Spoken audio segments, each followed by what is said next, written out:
गोरखनाथ जी महाराज उस राजा से दुख की बात पूछते हैं तो राजा की आंखों में आंसू आ जाते हैं। गोरखनाथ जी महाराज विचार करते हैं कि ये राजा दुखी है, इसको वरदान देना चाहिए। खल्ले भाई राजा, तूने भगवान की भक्ति करी और भगवान पर विश्वास किया है, तो मेरा हाथ में ये सत का चिमटा है और जिस पेड़ के नीचे तू बैठ करके भक्ति कर रहा है उस पेड़ के जा करके इस चिमटे का एक समेता मारो। गोरखनाथ जी महाराज उस चिमटे से उस आम के पेड़ के एक चमेटा मारते हैं। बताया जाता है कि वो आम का पेड़ हिलता है और हिलते उसमें एक आम टूट करके नीचे गिरते हुए को धुने की बबूती में लपेट करके राजा का हाथ में दे देता है कि राजा, भगवान की मर्जी यही है कि तेरी रानी की कोख से एक ही बालक का जन्म जा, ये आम तेरी रानी को दे देना, तेरी रानी इस आम को खा जाएगी और उसके बाद में गर्भवती। राजा बड़ी खुशी से उस आम को लेकर के आता है। बबूत में लिपटा हुआ उस आम को लेकर के राजा इंसरा रानी को ले करके देता है। इंसरा रानी उस आम को खा लेती है और बताया जाता है कि उसके अंतर आत्मा में गर्भ की आस हो जाती है। जब रानी महलों में बड़ी खुशी की लहर दौड़ जाती है, टाइम किसका इंतजार करता है, वो समय नजदीक आ जाता है कि जो वो रानी के गर्भ था उस गर्भ का जन्म हो जाता है। और जन्म ऐसे नक्षत्रों में पैदा होता है कि पूर्णमासी के दिन जन्म होता है और उस बच्चे का नाम विद्वान ब्राह्मण पतड़ों में देख करके दोनों लेख मिलाते हैं कि ये गोरखनाथ की विभूति का करामात है, पूर्ण काम किया है और इसका पूर्णिमा के दिन जन्म हुआ है। तो ब्राह्मण उस लड़के का नाम पूर्णी, पूर्ण नाम का वो बालक। राजा बड़ा खुशी हो जाते, मेरे पूर्ण नाम का बालक हुआ है। तो हे ब्राह्मण देव, मुझे ये बताया जाए कि कैसा नक्षत्र में पैदा हुआ है। तो ब्राह्मण कहते हैं कि राजा 12 साल तक के लिए इसके ऊपर सूर्य की धूप पड़ जाएगी तो तेरा वंश खत्म हो जाएगा, ये बाड़ा खत्म हो जाएगा। और अगर तू उसको 12 साल जिंदा रख लिया तो तेरा दुनिया में अमर नाम हो जाएगा। अब बोल तू क्या चाहता है? तो राजा कहता भाई यही तो है ना। तो राजा उस पूर्ण के लिए गुप्त महलों में पढ़ाई की व्यवस्था कर देता है, शिक्षा की प्राप्ति कर देता है और गुप्त महल के अंदर पूर्णमल को 12 साल तक की शिक्षा प्राप्त। जब पूर्णमल गुप्त महल में फट रहा था, आसपास के जितने राजा महाराजा थे उनके राजकुमारियां, उन राजाओं की लड़की शादी योग्य हो जाती है तो वो विचार करते हैं कि राजा शंकर चक्र भूपाल का एक बेटा है, मेरी लड़की उसको मंजूर। हर राजा एक एक परवाना लिख लिख करके एक नाई ब्राह्मण के द्वारा भेज देता है और राजा शंकर चक्र भूपाल उस परवाना को लेकर के पूर्ण के उस गुप्त महल में जाता है और पूर्ण साफ साफ इनकार कर देता। पिताजी मैं शादी नहीं करूंगा, मुझे शादी नहीं करनी है, मुझे शादी से मोह नहीं है और मैं बाहर की दुनिया देखा भी नहीं, बाहर आकर के सोच विचार करूंगा मेरे को क्या करना है क्या नहीं, साफ इनकार कर देता है। बड़े विद्वान लोग गाकर के बताते हैं, बड़े विद्वान लोग बताते हैं कि पूर्णमल की 360 सगाई आई थी और पूर्णमल के इनकार करने से वो सगाई तोड़ दी गई थी। लेकिन एक सगाई ऐसी आ गई, कुसुम नगर का राजा, उसके राजकुमारी बड़ी सुंदर, बड़ी विद्वान और बड़ी सुशील लड़की थी। उसके विचार थे कि राजा शंकर चक्र भूपाल का लड़का गुप्त महल में पढ़ाई पढ़ रहा है, बड़ा विद्वान होगा, संतों के वरदान से हुआ है, योगियों के वरदान से हुआ है, तो उसका नाम होगा तो मेरी पुत्री का भी नाम होगा।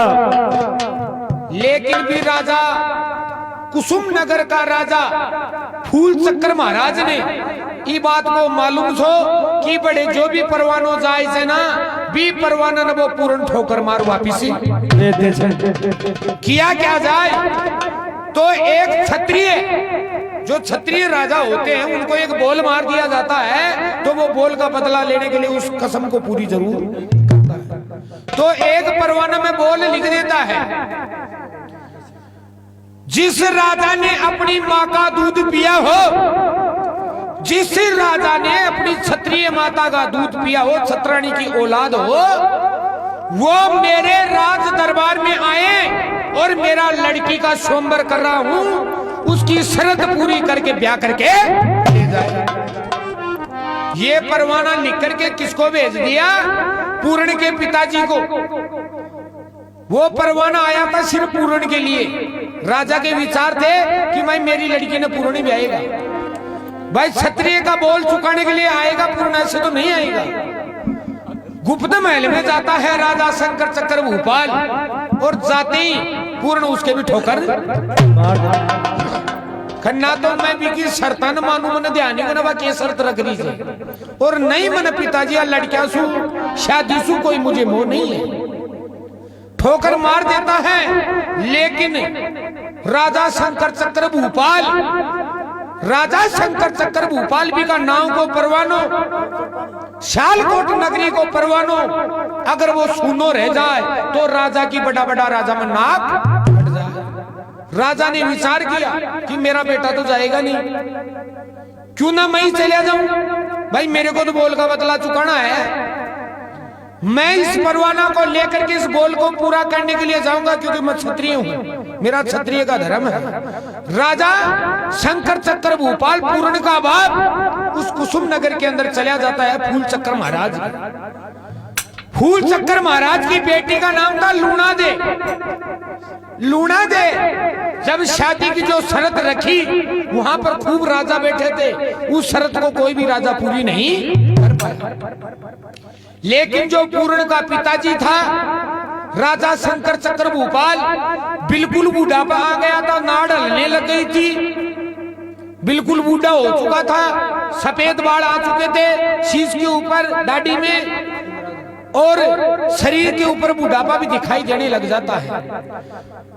तो राजा वहां पर बैठा। अब राजा विचार करता भाई अब तो मैं ही बचाऊं, लेकिन अगर इसका जवाब नहीं दिया तो वैसे छत्रीपण की नाक कटेगी।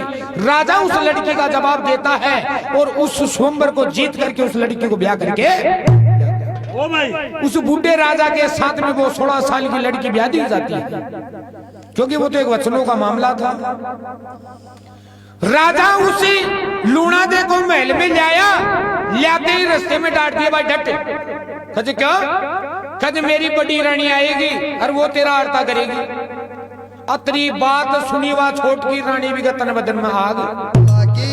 अरे महाराज तेरो पहली ब्याह वो वीडियो से मन तो मालूम ही कौन सो, और तेरे घर पहली घराली से, कहे बिल्कुल है, तो को तो मैं उसे आरता नहीं कराऊंगी, वह तो मेरे सामने आनी नहीं चाहिए।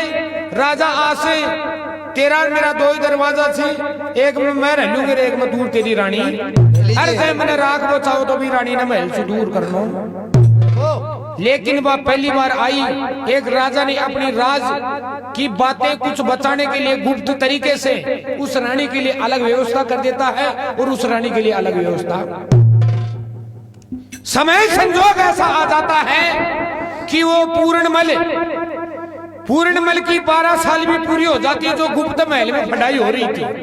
पूर्णमल की 12 साल पूरी होने से उसके विद्वान गुरु थे, वो कहते हैं कि पूर्ण अब तेरी 12 साल पूरी हो गई, जाओ तुम तुम्हारे माँ बाप के दर्शन, जाओ महल में जाओ, आप अपने माँ बाप के साथ रह सकते हो। पूर्ण क्या करता है, गुप्त महल से निकलता है और राजा का भेजा हुआ घोड़ा, बड़ा सुंदर घोड़ा, काठी सजाई हुई, सोने चांदी में जीर्ण सजी हुई, उस घोड़े के ऊपर पूर्ण बैठता है, और बैठते ही उधर वो छोटकी जो राजा की रानी थी वह महल के ऊपर खड़ी अपने केस सुखाती है, और एक पूर्णमल महल की तरफ आता है। तो जोगिया राज में आपको सुनाता हूँ किस प्रकार से।